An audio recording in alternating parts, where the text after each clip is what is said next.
दीपावली के मद्देनजर कोरबा प्रभारी एसपी उदय किरण के दिशा निर्देश में संझा शहर में काम्बिंग गश्त निकाले गई, जेन कोतवाली थाना ले पावर हाउस रोड, टीपी नगर चौक, मानिकपुर, मुड़पार और कोसाबाड़ी चौक होवत हुए सीतामढ़ी चौक पहुंची। ये दौरान कोरबा सीएसपी विश्वरूप दीपक त्रिपाठी व्यापारी मन के हाल चाल जानिस और सुरक्षा व्यवस्था लेके सख्त हिदायत दिहिस। सीएसपी अपराधी मन ला साफ चुनौती देवत कहिस के तिहार में खलल पैदा करैया मन के खैर नहीं है।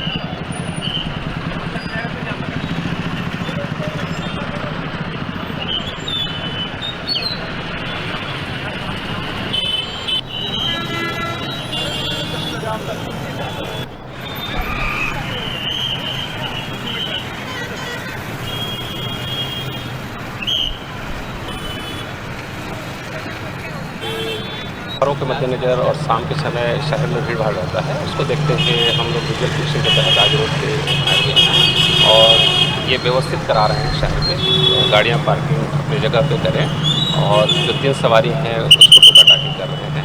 दूसरा, चौक पे कैमरा देख रहे हैं और दुकानदारों को सलाह दे रहे हैं कि अगर आप कैमरा अंदर लगाएं तो कम से कम एक कैमरे बाहर भी लगाएं। सर, अभी त्योहारों सीजन भी आने वाला है और पार्किंग को लेकर खासकर इस रोड की समस्याएं रहती है, इसको लेकर कोई योजना आप लोग बना रहे हैं? अभी तो हम लोग आज देख रहे हैं और लोगों को कह रहे हैं कि रोड पे गाड़ी मत लगाएं। जो निर्धारित पार्किंग है नगर निगम द्वारा या फिर जो खाली जगह है वहाँ पे लगाएं और बेतरतीब गाड़ियाँ खड़ी न करें, इसकी सलाह और उनको समझाइश दी जा रही है।